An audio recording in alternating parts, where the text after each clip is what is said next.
요한복음 3장 16절 말씀입니다. 우리 성경에서 많은 분들이 잘 외우고 있는 복된 말씀입니다. 요한복음 3장 16절 우리가 한 목소리로 읽으시든 외우시든 같이 하겠습니다. 하나님이 세상을 이처럼 사랑하사 독생자를 주셨으니 이는 그를 믿는 자마다 멸망치 않고 영생을 얻게 하려 하심이라. 아멘. 오늘 저는 하나님의 사랑에 대해서 같이 나누려고 합니다. 하나님의 사랑을 어떻게 하면 우리가 가장 잘 알 수 있겠습니까? 물론 성령께서 깨닫게 하시고 하나님의 말씀을 통해서 우리가 알게 되지요. 그러나 가장 현실적으로 우리의 눈에 경험되고 우리의 삶에서 느낄 수 있는 것은 우리 어머님의 사랑을 통해서, 이 어버이의 사랑을 통해서 그것을 가장 피부로 느낄 수 있지 않을까 싶습니다. 그래서 먼저 전에 한번 제가 나눈 적이 있고 또 제 책 생명은 늘 푸르다에 제가 실은 적이 있는데요. 그 내용을 먼저 좀 나누려고 합니다. 박목월 시인 강나루 건너서 밀밭길을 구름에 달 가듯이 가는 나그네, 이런 아름다운 시를 쓴 박목월 시인이 언한 죄수들의 수기를 모은 그러한 글에서 우유 한 병, 그런 제목의 글에 매우 감동을 받았다고 소개한 글이 있었습니다. 대강 이런 내용입니다. 아주 못된 짓을 해서 부모 속을 많이 썩이고 그래서 교도소에 가 있는데 그 어머님이 수시로 면회를 갔다는 것입니다.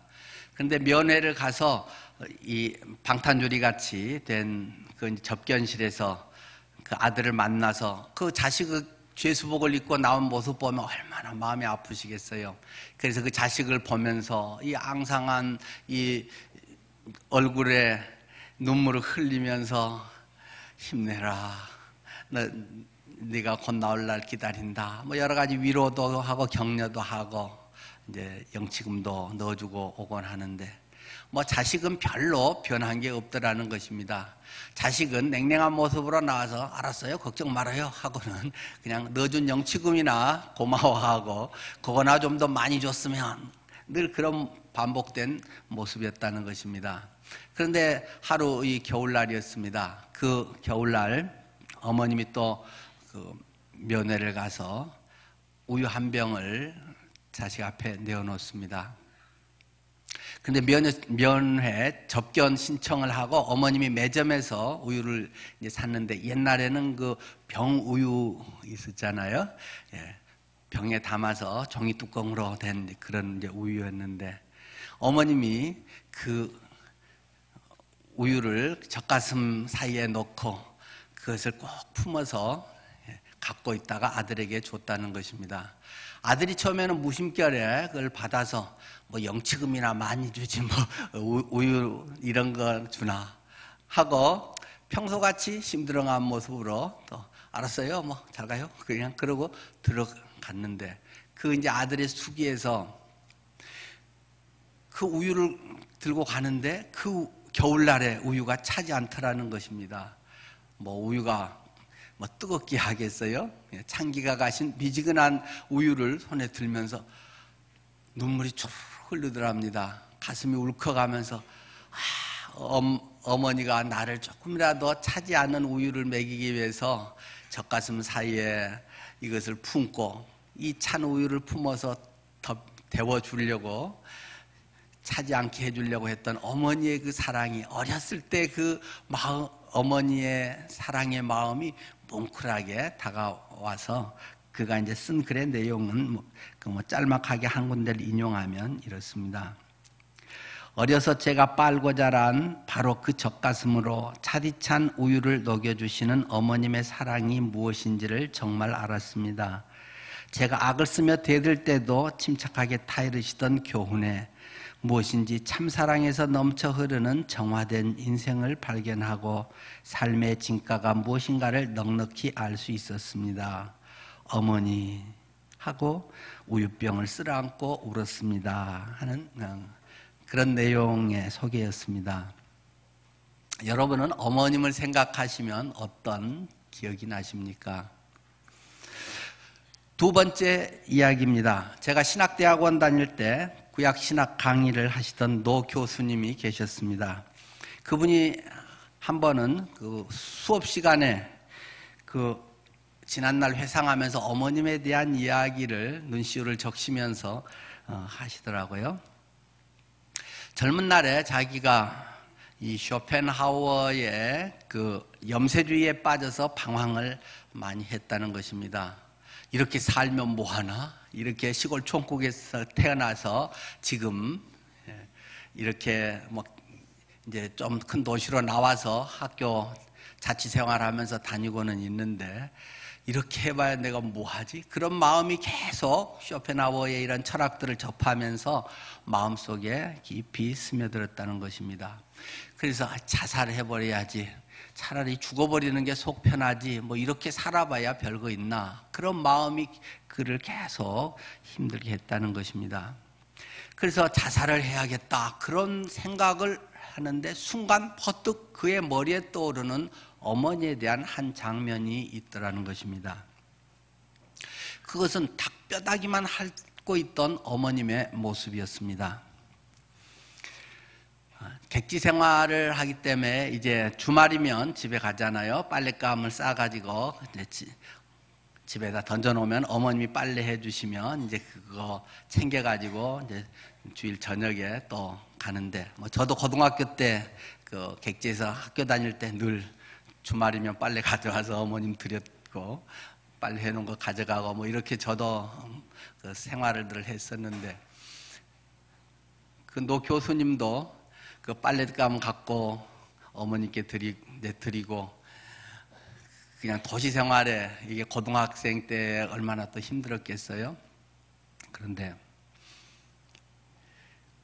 그 자기가 이렇게 온 날 어떨 때는 어머님이 애들을 부르더니 야 오늘은 뭐 너희들 나가서 놀아라, 뭐 누구 집에 가서 놀아라 이러면서 동생들을 다 그냥 밖으로 내보내더라는 것입니다. 그리고는 조용히 야야야 하고 불러서 뒷방으로 살짝 자기를 부르더라는 것입니다. 뒷방에 갔더니 어머님이 닭을 잡아서 백숙을 해서 내놓으면서 야 객지에서 얼마나 고생이 많냐, 못 먹었지 하면서 그 살을 발라서 주시더라는 것입니다. 그러면서 닭다리를 또 뜯으면서 어머니도 잡수세요. 그러면 어머님이 그래 나는 배부르다, 나는 많이 먹었다, 요새 소화가 잘 안 되네, 뭐 이러시면서 계속 어머니는 잘 안 잡수시고 이 뼈다귀만, 살 바르고 남은 뼈다귀만 그 뭐 잡수는 척 신용을 내시더라는 것입니다. 그 자기가 나중에 이제 좀 커서 그 문득 자살하려고 했을 때 이 청년기에 어머님이 고등학생 때 그렇게 닭뼈다귀만 드시면서 자기에게 먹였던 그 장면이 아주 깊이 탁 떠오르더라는 것입니다.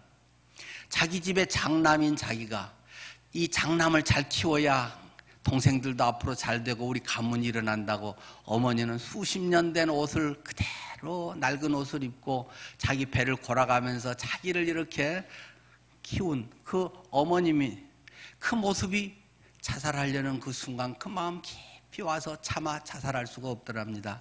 그러면서 이어지는 한 장면은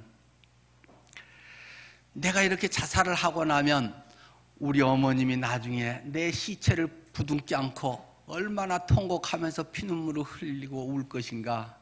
그렇게 키운 이 자식이 하나 기대 소망을 가지고 그래도 좀 큰 도시에 내보내서 이렇게 키운 자식이 자살을 해버려.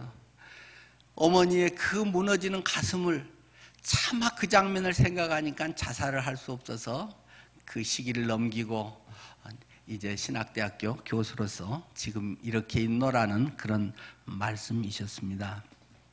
그 노 교수님의 그 눈시울이 붉어지면서 하는 그 이야기를 제가 그 수업을 들으면서 참 감동이 되더라고요. 그래서 그 수업 들으면서 바로 그 노트 옆에다가 제가 메모를 하면서 이 시를 썼습니다. 그날 쓴 시가 주보 사면에 실려 있는 시입니다. 제가 한번 읽겠습니다. 그러면서 그분은 자기 어머니에 대한 표현을 하면서 어리석은 어머니, 이 표현을 계속 반복을 하더라고요. 우리 어머니는 그 어리석은 어머니다. 시골에서 물론 못 배우고 그런 어머니지만 자기 거는 하나도 챙길 줄 모르고 자식에게 모든 걸 쏟아부은 이 바보 같은 어머니, 이 어리석은 어머니, 그 모습에 나는 도저히 자살할 수가 없었다 해서 제가 그대로 그분 표현대로 어리석은 어머니를 살리기 위해 라고 했었습니다. 어리석은 어머니를 살리기 위해 내가 살아야 한다. 동생들을 놀러 보내놓고 어머니는 객지에서 고등학교 다니던 나를 뒷방으로 불렀다. 푹 삶은 달걀 살을 뜯어 내 앞에 다 놓고 뼈다귀만 쥐고 있던 어리석은 어머니. 여윈 얼굴로 뼈 빠지게 고생하던 당신은 뼈다귀를 하모니카처럼 훑으며 가슴에 눈물을 흘려보내고 한창 살오르고 있던 나는 닭 살덩이를 한 입씩 넣고 있었다. 나와 너라는 윤리학 강의도 들어보지 못했지만 나와 그라는 찬바람 부는 사회 속에서 어머니는 나를 나의 나라고 하셨다. 섬돌의 신발을 다시 돌아보지 못하리만큼 죽음의 벼랑까지 몰아세우고는 살모사처럼 당신을 으깨고 나온 내게 껍데기만 남은 어머니는 솜이불이셨다. 가시나무 바위산이 내 길을 막을 때, 이데올로기 신기루의 걸음이 흔들릴 때, 쇼펜하우어가 내 삶의 끈에 가위질을 할 때 내 머리에 남은 한 장의 필름은 뼈다귀만 핥던 당신의 앙상한 모습이었다. 지그시 나를 바라보던 당신의 눈빛 담긴 그 눈꺼풀을 영영 못 감게 할 수는 없어. 나는 목까지 차오른 죽음의 하수구에서 허적허적 기어나오고 있었다. 우리 침례신학대학에 처음에 외국인 선교사님들이 와서 신학대학을 세우고 그러고는 처음으로 한국인 학장을 세웠습니다. 그분이 바로 여기 정진황 학장님입니다.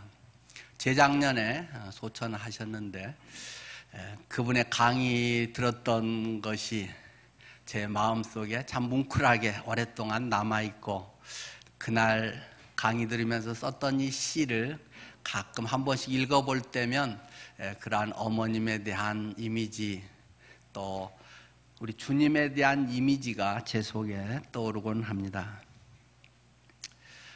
여러분들은 주님을 생각하실 때 어떤 마음이 드십니까?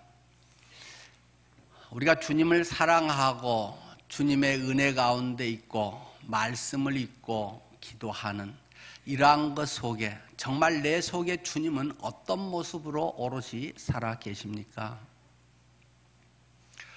자칫하면 우리의 삶에 오랜 세월이 지날수록 메말라져 버리고 이론으로 다 설명하려고 하고 그러한 교리적이고 이러한 이 논리적이고 이성적인 모습으로만 자칫하면 주님이 대치돼 버리려고 하는 이런 위험성을 우리는 늘 경계해야 할 줄 압니다.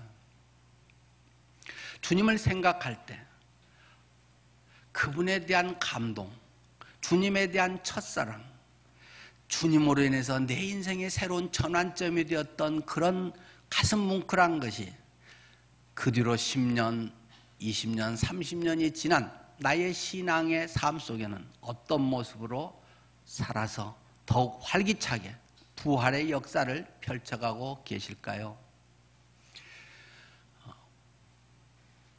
어머님에 대한 이러한 이야기를 통해서 실제 보이지 않는 하나님을 섬기는 것, 그것을 성경은 보이는 내 부모, 사랑하는 사람도 섬기지 못하면서 어떻게 하나님을 섬긴다고 하느냐라는 말씀이 있듯이 우리들의 실제 삶 속에서 주님에 대한 그러한 모습은 우리의 눈에 보이는 부모님에 대한 그런 은혜로도 나타나야 할 줄 압니다. 어버이 주간이 아닙니다마는 또 우리 아이들 가고 있다가는 다시 구원에 대한 이야기를 본문을 중심으로 또 다시 하겠습니다마는 우리 아이들을 비롯해서 우리 모두가 정말 어머님에 대한 또는 아버님에 대한 마음, 그런 것이 이론이나 논리를 넘어서 뜨거운 가슴에 벅차오르는 감격으로, 그런 사랑으로, 그런 뭉클함으로 나아갈 수 있기를 바랍니다. 그런 것이 가장 사람 되는 모습이고, 목석같이 메말라버린 그런 빈들의 마른 풀같이 시들은 나의 영혼에 교리로 찌들어버리고, 그런 하나님의 생생한 십자가의 생명, 그 나를 위해 죽으시고 나를 위해 구원하신 주님의 그 놀라운 은혜가 우리들 속에 회복되어야 진정한 크리스찬의 모습이고 가장 사람다운 모습이고 하나님께서 처음 에덴 동산에 우리를 지으셨던 본 모습이 아닐까 싶습니다. 여러분들의 삶이 구원으로 회복되고 현실의 삶 속에 정말로 존중하게 여겨야 할 분을 존중하게 여기고 부모에 대한 사랑도 마음껏 표현하고 후회 없는, 아무리 그래도 후회는 하겠지만 그래도 덜 후회하는 그런 우리의 삶이 되었으면 좋겠습니다. 저는 이제 저희 어머님을 생각하면 예수님 생각이 많이 난다 말씀을 드렸습니다. 저희 어머님은 90평생을 사시다가 주님 품에 안기셨습니다만 어머님의 모습에서 예수님의 모습이 참 많이 느껴지고, 그래서 제 시집에는 제 어머니를 그 모태로 해서 예수님에 대한 시가 많이 담겨 있습니다. 저는 오늘 본문의 말씀을 통해서 하나님이 세상을 이처럼 사랑하사 독생자를 주셨으니 이는 그를 믿는 자마다 멸망치 않고 영생을 얻게 하려 하심이라 하는 그 말씀을 더 나누고자 합니다. 오늘 말씀의 본문의 배경은 무엇입니까? 이 유명한 요한복음 3장 16절은 3장 1절에 보면 니고데모의 이야기에서 시작되었다고 말씀하고 있습니다. 니고데모라고 하는 사람은 누구인가 하는 것에 대해서 1절에 설명하고 있습니다. 적어도 1절에는 그 사람에 대한 두 가지 정보를 우리에게 주고 있죠. 첫 번째는 그런데 바리새인 중에 니고데모라 하는 사람이 있으니 유대인의 지도자라 하고 설명하고 있습니다. 그는 바리새인이었다는 것입니다. 성경학자라고도 말할 수 있고 어려서부터 신앙생활을 잘했던 종교인이라고 말할 수도 있겠죠.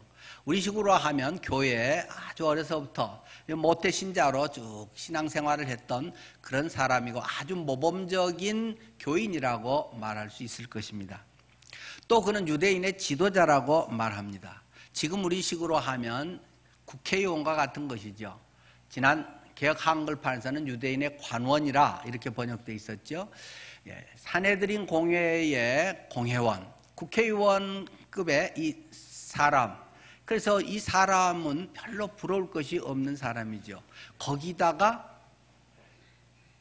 예수님의 이 장례와 염하고 그때 등장하는 또 니고데모 거기에 사랑도 보면 우리가 성경에서 그는 부자였다는 것을 충분히 알 수 있습니다. 자, 우리가 그런 사람이라면 어떤 상태가 되겠습니까?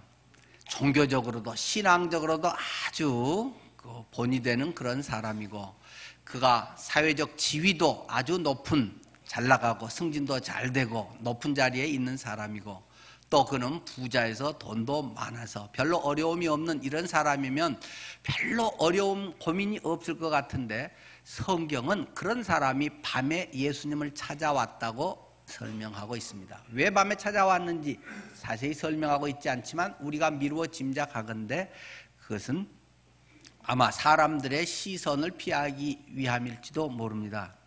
낮에 많은 사람들 앞에 꽤 잘 나가는 그 동네에서는 저 사람 누구? 신앙도 좋고 높은 사람이고 부자고 이렇게 잘 나가는 사람이 낮에 오면 금방 이목을 끌지 않겠습니까? 또 아마 낮에는 예수님이 계속 옮겨 다니고 바쁘시기 때문에 차분히 상담할 그런 그 시간은 없었을 것입니다. 그렇기 때문에 예수님의 일과를 마치신 그런 밤에 예수님께 이 니고데모가 찾아와서 충분히 거기에 대한 이야기를 할 수 있으리라 예상하고 왔을 수 있겠죠. 또 우리가 이 요한복음의 문학적인 측면에서도 보면 성경은 이런 것을 또 아주 노련하게 사용하고 있기 때문에 밤에 왔다라고 하는 것은 니고데모의 영적 상태를 암시하는 것이기도 할 것입니다. 그는 세상 사람들이 볼 때 부러울 것이 없는 아주 잘 나가는 사람인데 그의 내면의 상태는 뭔가 한자락에 부족함이 있고 그 마음에는 뭔가 빛이 없는 어둠이 있고 이게 인생인가? 이렇게 살다 죽는 것인가? 이렇게 사람들이 인정받고 이렇게 복되다고 하는데 정말 이것이 전부인가? 그러한 내면의 어둠, 빛이신 예수 그리스도가 갈망되는 그러한 상태가 그의 영적인 모습이기도 하겠죠. 예수님께서는 그에게 다른 별 말씀을 하지 않으시고 느닷없이 들이대는 말씀이 있습니다. 주님께서는 거기에 대해서 요즘 사업은 잘 됩니까? 요즘 국회 운영은 잘 되고 뭐 경제가 어떻습니까? 요즘 진급이 잘 됩니까? 요즘 신앙생활 잘합니까? 성경 몇 도 읽었습니까? 기도생활 잘합니까? 별로 이런 건 묻지 않고 3절에 바로 들이대신 예수님의 말씀, 거듭나야 한다 라는 이 말씀을 느닷없이 던지는 것입니다. 네가 다시 태어나야 된다. 네가 어떤 상황이고 뭘 잘했고 알고 뭐 이런 것들 나는 거기에 대해서는 별 관심이 없다. 너의 가장 근원의 문제, 가장 뿌리의 문제, 이 문제가 해결되지 않으면 내가 아무리 뭐 사회적으로 명성이 있고 잘하고 어쩌고 저쩌고 해봐야 내 앞에서는 전혀 상관없는 이야기가 되고 만다. 네가 교회 생활을 오래 하고 직분이 있고 또 네가 뭔가를 많이 섬기고 남을 많이 돕고 높은 자리에 있고 사람들이 볼 때는 굉장히 존경스럽고 칭찬할 만하지만 하나님 앞에서는 그것 자체는 별게 아니라는 사실을 우리에게 말씀하고 있습니다. 네가 다시 태어났느냐 안 태어났느냐가 하나님의 관점에서는 제일 중요하다는 사실입니다. 다시 태어나야 된다. 거듭나야 한다. 다시 태어나야 한다. 그것은 또 위로부터 태어나야 된다. 육체적으로 또는 겉에 어떤 생활적으로 좀 개심을 해서 또 어떤 마음 작심을 하고 다시 이런 정도가 아니라 그것은 위로부터 태어나야 된다. 육으로 난 것은 육이요 영으로 난 것은 영이니 내가 너에게 거듭나야 하겠다라고 말하는 것을 이상하게 여기지 말아라. 육체적으로 세상적으로 물질적으로 보이는 것으로 이러한 것으로 태어난 것은 아무리 해봐야 그 차원을 뛰어넘을 수 없는 것이고 그러나 영으로 다시 거듭나야 한다는 것을 성경은 이 니고데모에게 직설적으로 이야기하고 있습니다. 그러면서 이 유명한 말씀 하나님이 세상을 이처럼 사랑하사 독생자를 주셨으니 이는 그를 믿는 자마다 멸망하지 않고 영생을 얻게 하려 하심이라고 말씀하고 있는 것입니다. 우리는 모두 다 바르게 살려는 마음도 같지만 내면 깊숙한 뿌리에 죄인의 속성을 갖고 있음을 부인할 수 없습니다. 완전하신 하나님 앞에 섰을 때 우리는 모두가 죄인이라는 엄중한 사실을 피해갈 수 있는 인간은 아무도 없다고 성경은 단호하게 선언하고 있습니다. 그러나 하나님께서는 우리를 영원한 멸망에서 죄의 값이 사망이고 죄로 인한 영원한 멸망으로 가게 돼 있는 이 인류를 멸망에서 구원하시기 위해서 한 길을 마련하셨다고 선언하고 있습니다. 그것이 바로 이 죄인 대신에 죄가 전혀 없으신 하나님의 아들 예수님이 나의 죄의 형벌을 고스란히 다 뒤집어쓰고 대신 사형을 당하심으로 내 죄의 문제를 해결하시는 것을 제시를 하고 있는 것이죠. 그 사형틀이 십자가라고 말씀합니다. 예수님께서는 십자가에서 죽으셨습니다. 왜요? 나를 대신해서 내 죄값을 치르느라고. 옆 사람 문제도 해결했지만 중요한 것은 내 죄의 문제를 해결했다는 것입니다. 나의 죄의 근원, 나의 육신의 이런 모습, 죄성 이런 것들을 근원적으로 해결하기 위해서 예수님이 십자가 사형틀에서 죽으셨다고 선언하고 있는 것입니다. 그리고 예수님께서는 다시 살아나셨습니다.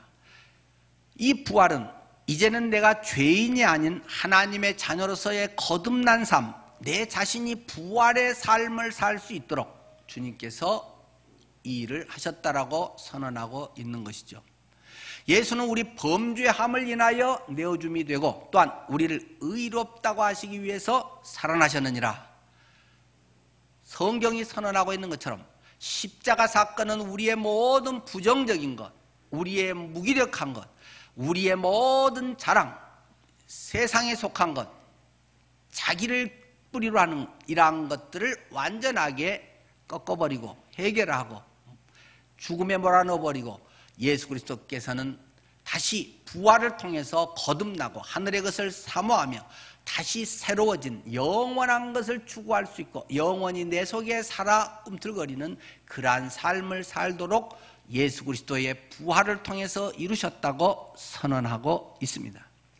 그것을 진심으로 마음으로 믿고 예수님을 나의 주인으로 모시고 살아가는 것을 거듭난 삶이다, 구원의 삶이라고 성경은 말씀하고 있습니다. 하나님께서는 우리 모두를 이 구원의 길로 초청하십니다.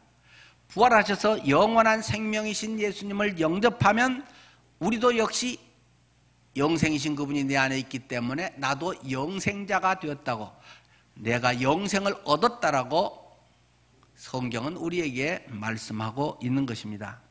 하나님의 나라, 그 천국을 누리면서 살아갈 수 있게 되었다는 것입니다. 이 세상을 떠나서도 당연히 영원하신 하나님의 품인 그 천국에서 살게 될 것을 성경은 확증하고 있습니다. 그래서 성경은 우리에게 계속적으로 말씀합니다. 주 예수를 믿으라, 그리하면 너와 내 집이 구원을 얻으리라고 말씀하고 있는 것입니다. 혹시 아직도 이 중에 예수 그리스도가 진정 나의 주인이 되지 못한 분, 예수 그리스도가 나의 모든 부정적인 것, 나의 모든 열등감, 나의 모든 우월감, 나의 세속에 뿌리 두고 있는 이 모든 것을 나를 완전히 자유롭게 하셨다는, 이 모든 문제를 해결했다는 것을 혹시라도 아직 분명하게 해결받지 못한 분이 있다면 이 시간 예수 그리스도를 영접하시기를 바랍니다. 예수를 믿기로 작정하십시오. 하나님이 그 영혼의 그 가난한 마음을 보시고 그 진실한 마음을 보시고 주님께서는 그 마음에 들어가시고 그를 구원하신다고 약속해 주셨습니다. 예수님, 나의 주인이 되어주셔서 가장 나답고 가장 복된 내 인생이 되게 해주십시오. 그래야 영원한 천국을 누리게 해주십시오. 이 땅에서 영원한 천국을 살게 해주십시오. 진심으로 드리는 그의 기도 한마디가 그를 그 순간에 영원으로 그 신분을 죄인에서 의인으로 완전히 바꿔놓는다는 것입니다. 사탄의 자녀에서 하나님의 자녀로 호적이 바뀌어버렸다고 말합니다. 그것을 통해서 운명이 바뀌어버렸다라고 성경은 이야기하고 있습니다. 또 이미 예수 그리스도를 나의 주인으로 영접하신 분이라면 예수 그리스도가 나의 죄를 용서하고 끝나고 저 멀리 천국에 있는 것이 아니라 그분은 지금 내 안에 계셔서 내가 날마다 부활의 삶을 경험하며 이 부활이 나의 실제가 되게 하신다는 사실을 믿고 경험하고 살아가야 되는 것입니다. 그것이 예수가 나의 주인 되시는 것입니다. 예수님이 나의 인생의 주인이시기 때문에 그분의 주인의 뜻에 따라 가장 주인이 자기 걸 소중히 여기며 가장 값지게 그 값을 해결할 수 있도록 값이 그 대가를 지불하고 그것이 그러한 인생을 살 수 있도록 주님께서 우리들 속에 그러한 일을 하셨다는 것입니다. 예수 그리스도가 주인 되시는 것, 그것이 구원의 출발점입니다. 그것은 구원의 성숙이라고 사탄은 자꾸 사람들을 속입니다. 처음에는 일단 영접만 하면 되고 그 다음에는 천국 가는 것이고 그 다음에 점차 주인으로 모시고 살면서 성숙이 된다. 그것은 가짜 복음입니다. 예수 그리스도가 나의 주인이 되는 것이 구원의 출발점이고, 그분이 주인 되심이 물론 성숙해 가면서 점차 영역이 확장되고 그 성숙도가 깊어지고 그것이 완전 삶을 통해서 드러나는 것이지, 예수가 주인 되지 않은 구원은 가짜 구원이고 자기 위안이고 교리를 단지 내가 동의한 것에 불과한 것입니다. 여러분은 정말로 예수 그리스도가 나의 주인이심을 확신하십니까? 그것을 선언하십니까? 그렇게 살고 계십니까? 여기에 구원의 기쁨이 있는 것이고 구원을 통해 우리의 참 평강이 있습니다. 예수를 믿는데도 왠지 내 마음의 근심과 걱정이 계속 나를 짓누른다. 물론 순간적인 어떤 일에 의해서 누구라도 일시적으로 그럴 수 있지만 지속적으로 그렇게 되고 세상이 계속 지어서 산다 하면 이 근본적으로 예수의 주인 되심을 점검해 봐야 할 필요가 있습니다. 예수가 주인 되심은 너무 자유롭습니다. 너무 평안합니다. 예수가 나의 주인 되시는 것이 부담이고 억압이고 교회에 맨날 매어 살게 하고 내가 뭐 좀 갖고 있으면 주님께 다 바쳐야 되고, 이런 것은 사탄이 우리에게 속임수로 주는 것이고, 그래서 아예 못하게 적당히 거리를 두고 살아가게 하는 가짜 구원, 가짜 복음을 우리에게 전파하는 사탄의 그 속임수라는 사실을 기억해야 됩니다. 주인 되심 없는 구원은 가짜입니다. 그것은 구원의 죄사함의 문제가 해결될 수 없습니다. 부활을 통해서, 예수의 부활 속에 주님의 새로운 거듭남의 역사가 우리 속에서 비로소 생명으로 일어난다고 하는 것을 고린도전서 15장은 우리에게 선언하고 있는 것입니다. 혹시 아직 예수님이 나의 주인이라는 것을 확증하지 못하신 분이 있으면 이해되는 것이 아닙니다. 성령께서 그 마음을 불쌍히 여겨주셔서 감동하셔서 믿어지게 하십니다. 깨달아지게 하십니다. 성경의 말씀이 살아있는 말씀으로 나의 것이 되게 하나님께서 불쌍히 여겨서 건져주는 것입니다. 그리하여 주님께 내 인생을 완전히 내던지고 사는 것이 얼마나 평안하고 감사한지, 홀가분하고 자유로운지를 그의 삶을 통해서 간증하게 될 것입니다. 우리의 모두의 삶이 그렇게 되기를 축원합니다. 기도하겠습니다.